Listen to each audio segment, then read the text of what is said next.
Hello everyone. इस video session में हम लोग बात करेंगे मैग्नेटिक मोमेंट के बारे में, जिसको हिंदी में कहते हैं चुंबकीय आघूर्ण। बड़ा ही सिंपल सा टॉपिक है और इसी से मिलता जुलता टॉपिक हम लोगों ने पढ़े थे, जिसका नाम था इलेक्ट्रिक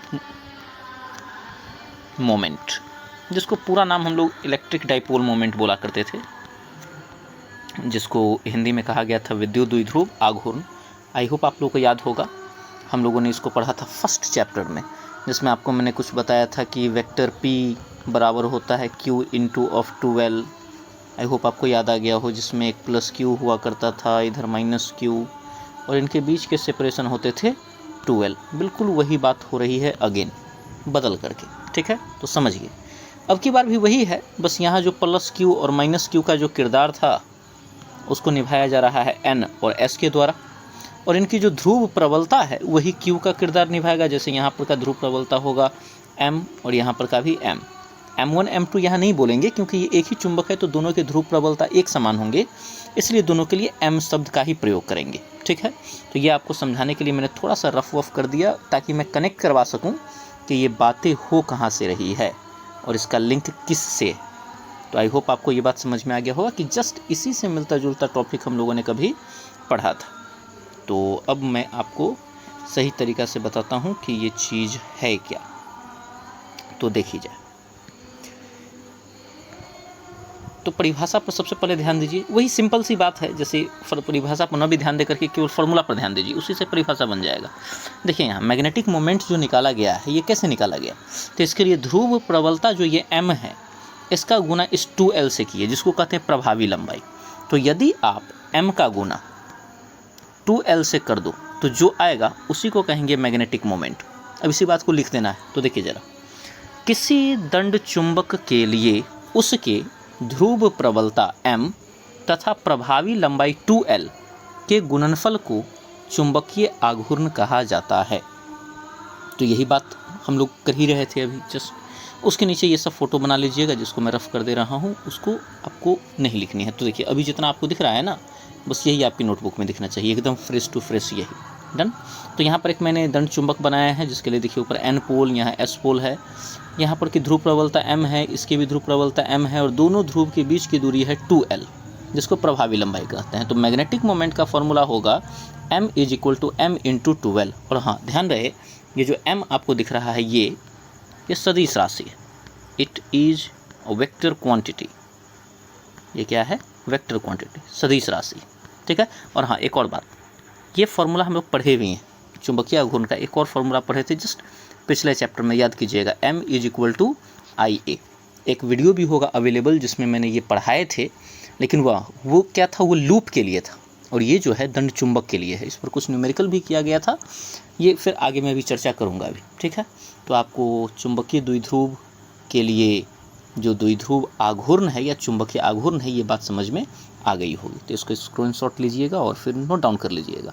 अब देखिए बात आता है ये ध्रुव प्रबलता जो आपको दिख रहा है यहाँ पे, ध्यान दीजिएगा, ये वाला और ये वाला, इसका SI मात्रक क्या होता है? तो बड़ा सिंपल सा काम करना है आपको। सबसे पहले टाइटल ही बना देनी है कि ध्रुव प्रबलता का SI मात्रक। उसके बाद फॉर्मूला लिखना है कि M = M × 2L।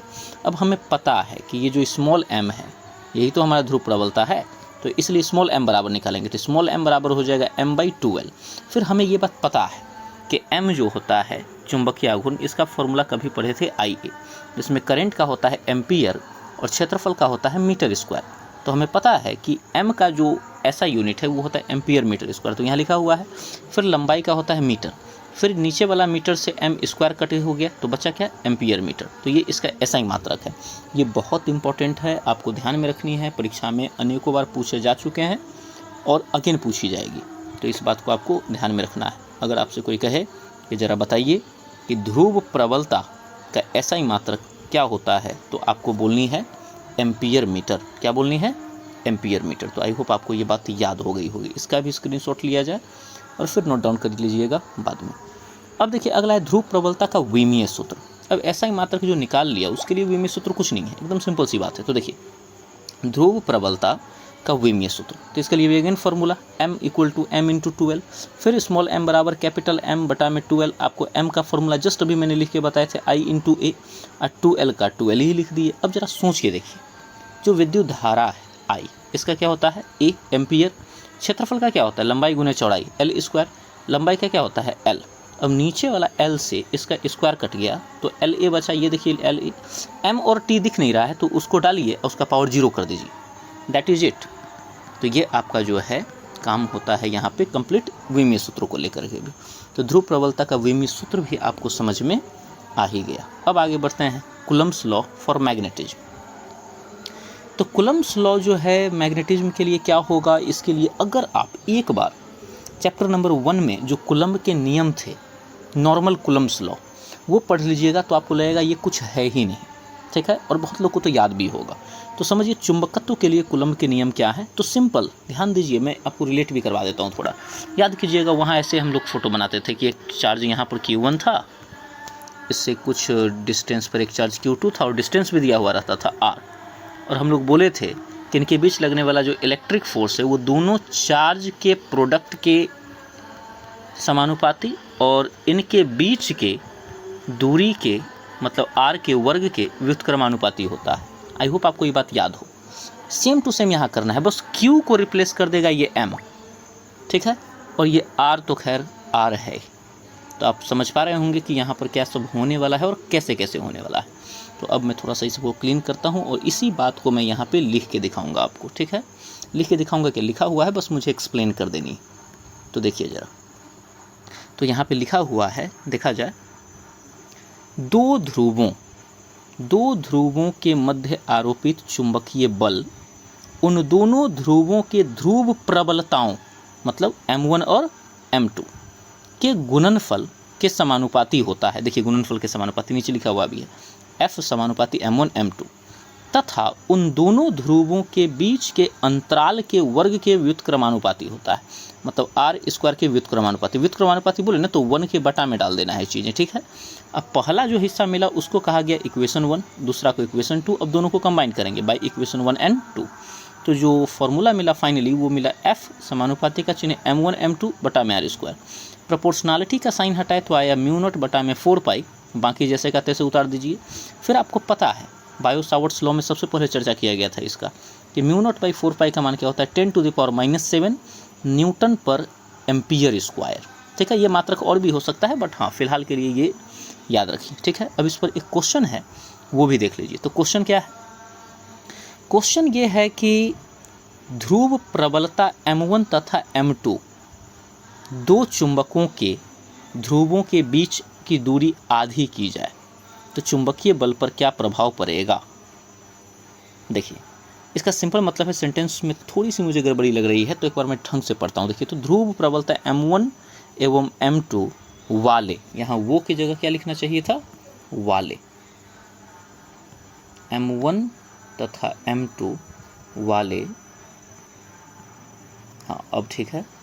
ध्रुव प्रबलता M1 तथा M2 वाले दो चुंबकों के ध्रुवों के बीच की दूरी आधी की जाती है, चुंबकीय बल पर क्या प्रभाव पड़ेगा। मतलब दो चुंबक है, सिंपल शब्द में अगर मैं बोलूँ तो अब कि एक का ध्रुव प्रबलता है M1, दूसरा का M2, और इनके बीच की दूरी शुरू में तो R थी लेकिन बाद में शायद आधा कर दिया गया है, आधी कर दी जाती है। देखिए यहाँ लिखे हुए है आधी कर दी जाती है, मतलब R की जगह R/2 हो जाएगा। देखिए यहाँ पे R/2। तो कहा गया है कि फोर्स पर क्या प्रभाव पड़ेगा, भैया जरा ये बता दीजिए। तो यह है सवाल। तो बस सिंपली आपको कुछ नहीं करनी है, जैसे आप जानते हैं नॉर्मल फार्मूला पहले वैसे कीजिए। तो पहले हम लोगों ने एक चुंबक बनाया, इधर M1 दूसरा M2, ठीक है। इसका ध्रुव प्रबलता M1 है और इस चुंबक का M2, इनके बीच की दूरी R। अब अभी जो फार्मूला पढ़े थे कूलम्ब्स लॉ मैग्नेटिज्म के लिए, उससे फार्मूला आपका आ गया F = म्यू0/4 पाई M1 M2/R स्क्वायर। ये आपका हो गया इक्वेशन 1। अब अकॉर्डिंग टू क्वेश्चन चुंबक वही है, बस बीच का जो सेपरेशन R था उसको क्या कर देना है R/2। तो R/2 मैंने कर दी। उसके बाद अब जो मैग्नेटिक फोर्स न्यू फोर्स जो आया, न्यू फोर्स वो आया म्यू0/4 पाई M1 M2 और R/2 का होल स्क्वायर। ये जो R/2 है उसको लिख दिए, फिर आगे बढ़ा गया तो फिर यहाँ पर आया आपका न्यू फोर्स बराबर म्यू0/4 पाई M1 M2, ये R का स्क्वायर और 2 का स्क्वायर 4। अब ये 4 को घुमा के यहाँ पहुँचा देनी, वो अगला स्टेप में हो जाएगा, ध्यान दीजिएगा। तो अगला स्टेप में ये 4 को जब ऊपर ले गए तो बचा क्या, μ0/4 ये वाला, देखिए ये वाला अंश केवल बच गया यहाँ, ठीक है। अब हमें पता है कि ये जो है ये तो इक्वेशन 1 से कुछ इसका मान था ना, तो वही मैंने नीचे लिखे, देखिए बाई इक्वेशन 1 Fn ऐसे ही उतार दिए, 4 को भी वैसे ही उतार दिया गया, और इसका मान इक्वेशन 1 से F है, इसका मतलब न्यू फोर्स जो होगा वो 4 × में F होगा, इसका मतलब न्यू फोर्स 4F, मतलब पुराने वाले फोर्स का कितना होगा, 4 गुना, इसलिए आंसर लिख दिए कि बल 4 गुना हो जाएगा। तो आई होप आपको ये बात समझ में आ गई हो। थोड़ा भी दिक्कत हुआ हो वीडियो को बैक कीजिए, अगेन सुनिए, बढ़िया से समझ में आ जाएगा, ठीक है। और हाँ, मैंने जो ये रफ वफ किए ये आपको समझाने के लिए था, और आप बैक कर करके सही से फ़ोटो कैप्चर कर लीजिएगा और नोट डाउन कर लीजिएगा। अब आगे बढ़ते हैं। अगला एक क्वेश्चन मैंने आप लोगों के होमवर्क के लिए दे दिए हैं, तो आप लोग इसको कर लीजिएगा, ठीक है। तो क्वेश्चन है कि मैग्नेटिक फोर्स के मान ज्ञात करिए। देखिए एक चुंबक है नॉर्थ पोल, उसका ध्रुव प्रबलता 8 एम्पियर मीटर है, एस पोल है इसका है 4 एम्पियर मीटर, और आर का मान है 4 मीटर। तो आपको पता है ये आपका हो गया M1, ये हो गया M2, ये हो गया R, और आपको F निकालनी है, और F का फॉर्मूला आपको ऑलरेडी पता है, इससे ज़्यादा मैं हिंट्स नहीं दे सकता हूँ, ये काफ़ी हो गया। तो आई होप आपको ये बातें समझ में आई होगी।